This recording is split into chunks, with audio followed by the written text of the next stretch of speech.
سرداد نہ داد دست در دست یزید حقا کے بنا لا الہ است حسین۔ فاضل بریلوی فرماتے ہیں تیری نسل پاک میں ہے بچہ بچہ نور کا، تو ہے عین نور تیرا سب گھرانہ نور کا۔ اور کیا بات رضا اس چمنستان کرم کی، زہرا ہے کلی جس میں حسین اور حسن پھول۔ تاجدار ہیبت پوشی رحمۃ اللہ علیہ فرماتے ہیں واری اخیر آ گئی شاہ حسین دی، ابن رسول حضرت شاہ کونین دی۔ جانا گئیاں تے کی غم جانا نے جامنا سی، سنت تے زندہ ہو گئی نانا حسین دی۔ گرامی قدر حضرات، یہ ہماری سالانہ مختصر اپنی بساط اوقات کے اعتبار سے حاضری جو ہمارے محسن و مربی قبلہ والد گرامی رحمۃ اللہ تعالی علیہ کی جو ہے وہ یاد ہے، اور ان کی اس جذبے کے تحت جو آپ اپنی عاشقانہ انداز میں منعقد کرتے، تو اس کو ہم نے اپنی ہمت اور بساط کے مطابق حاضری پیش کی ہے۔ یہ چمکتے دمکتے چہرے یہ آئے نہیں ہیں، میرا یقین ہے مصطفیٰ بلاتے۔ سرکار کی محفل کو سرکار سجاتے ہیں، آتے ہیں وہی جن کو سرکار بلاتے ہیں۔ آج کی یہ عظیم الشان محفل ذکر سیدنا عمر فاروق رضی اللہ تعالی عنہ اور ذکر سیدنا امام حسین رضی اللہ تعالی عنہ انعقاد پذیر ہے۔ ہم صحابہ کو بھی سر کی آنکھوں پہ بٹھاتے ہیں، اور اہل بیت پاک بھی ہماری جان اور دل اور روح ہیں۔ اعلیٰ حضرت فرماتے ہیں کہ اہل سنت کا ہے بیڑا پار، کہ اصحاب حضور نجم ہیں اور نو ہے عطرت رسول اللہ کی۔ تو جن کے تصدق سے ہم یہاں حاضر ہوئے، اور جو مشن انہوں نے اپنی قربانی کے اعتبار سے پیش کیا، ہمیں وہ مد نظر رکھنا چاہیے۔ عبادتیں انہوں نے بتایا کہ عبادتیں تو قضا ہو جاتی ہیں، عبادتیں قضا ہو جائیں پھر ادا ہو جاتی ہیں، لیکن وفائیں قضا ہو جائیں تو پھر ادا نہیں ہوتی۔ عبادتیں قضا ہو جائیں ادا ہو سکتی ہیں، لیکن وفائیں قضا ہو جائیں تو پھر وقت گزر جاتا ہے، پھر ادا نہیں ہوتا۔ اور انہوں نے کربلا میں مدینے والے کہلاتے تھے، اب ہیں کربلا والے۔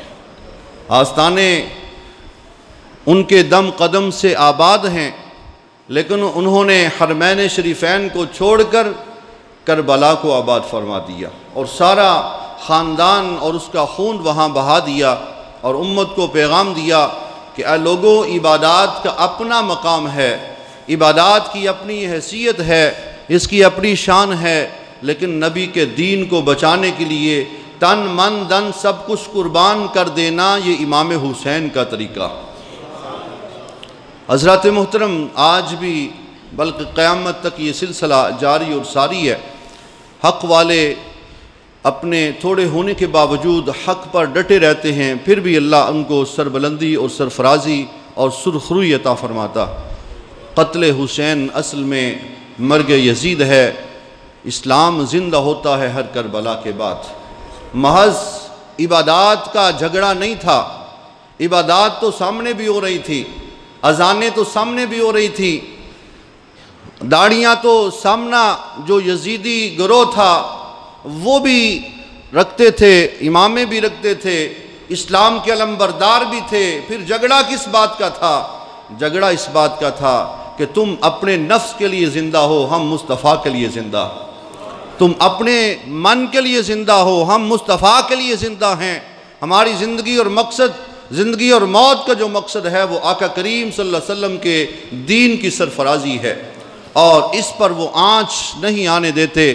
حضرات محترم، یہ مارکہ حق و باطل یہ چل رہا ہے، یہ قیامت تک چلتا رہے گا۔ بس اتنا فرق ہے کہ کوئی یزیدی فوج میں جانا چاہتا ہے، کوئی حسینی غلاموں میں شامل ہونا چاہتا، یہ اپنا اپنا مقدر ہے۔ حضرات محترم، سید عمر فاروق رضی اللہ تعالیٰ عنہ آپ کی یاد کے حوالے سے ایک بات عرض کر کے ہمارے مہمان تشریف لائے ہیں، ان کا خطاب ہوتا ہے۔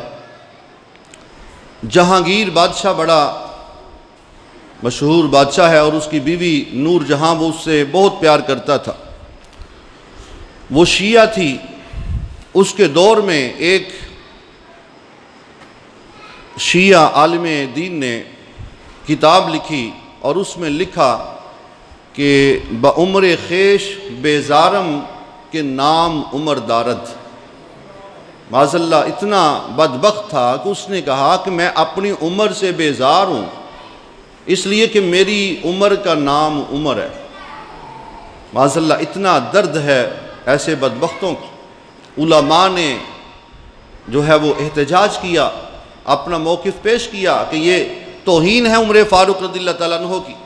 بادشاہ تک بات پہنچی، اس نے کتاب منگوائی، پوچھا عبداللہ کو جو شیعہ عالم تھا اس کو بلایا اور پوچھا کہ بتا کیا تو نے یہ لکھا ہے؟ اس نے کہا ہاں میں نے لکھا۔ تو اس نے، بادشاہ تھا، جلاد رکھا ہوا تھا، لیکن فرمایا آج جلاد نہیں آئے گا، آج جہانگیر خود اس کا کام تمام کرے گا۔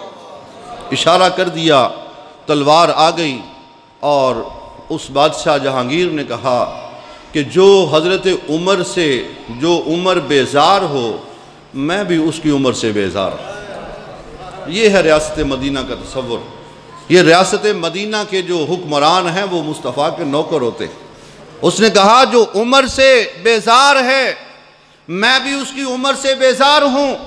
اتنا پوچھا، جب اس نے مان لیا تو آپ نے تلوار ہاتھ میں پکڑی، تو نور جہاں جو پاس بیٹھتی تھی، اس کی محبوبہ بیوی تھی اور وہ شیعہ تھی۔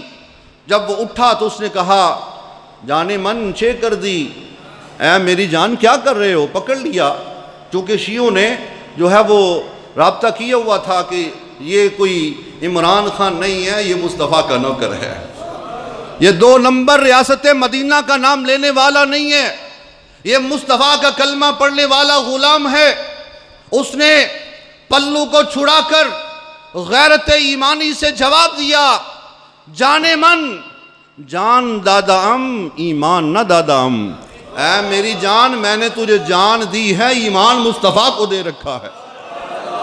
یہاں تو خبیثوں، ملعونوں، مردودوں کو تحفظ دیا جاتا ہے اور مصطفیٰ کے غلاموں پر ظلم و ستم کیا جاتا ہے۔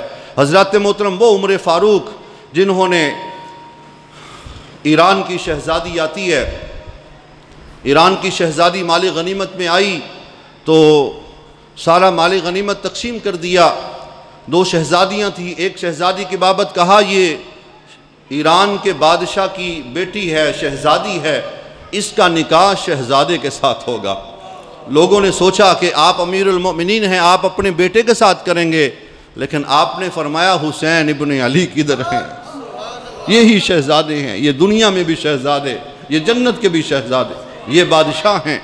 ان کے ساتھ نکاح کروانے والے حضرت عمر فاروق رضی اللہ تعالیٰ عنہ، اور ان کے بطن سے پھر شہزادے پیدا ہوئے، امام زین العابدین، اور یہ جن کو یہ امام لوگ بھی مانتے ہیں اور ہم بھی مانتے ہیں، ان کا نکاح کروانے والے عمر فاروق رضی اللہ تعالیٰ عنہ اور امام علی مقام رضی اللہ تعالیٰ عنہ، آپ نے جو عزیمت کی راہ اختیار کی اور اس پر چل کر امت کو بتایا کہ تمہارا سود و زیاں یہ دنیاوی اعتبار سے نہیں ہے، یہ مصطفیٰ کی نسبت کے ساتھ ہے۔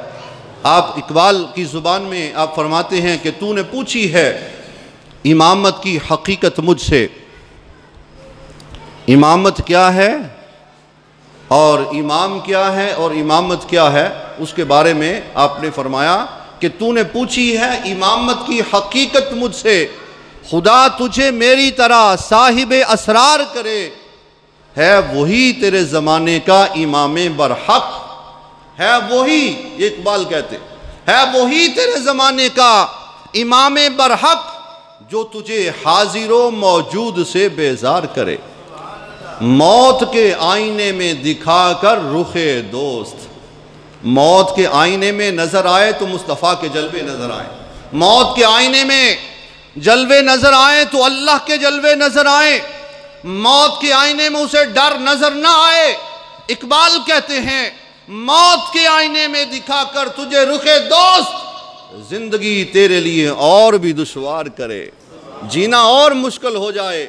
حضرات محترم، یہ امام علی مقام رضی اللہ تعالیٰ عنہ نے بتایا کہ عہدوں کے لیے جینا یہ یزیدیوں کا کام ہے اور مصطفیٰ کے دین کے لیے جینا مرنا یہ حسینیوں کا کام ہے، اور اس فکر کو زندہ کرنے کے لیے اور زندہ کیا ہے، اللہ نے منتخب کیا ہے۔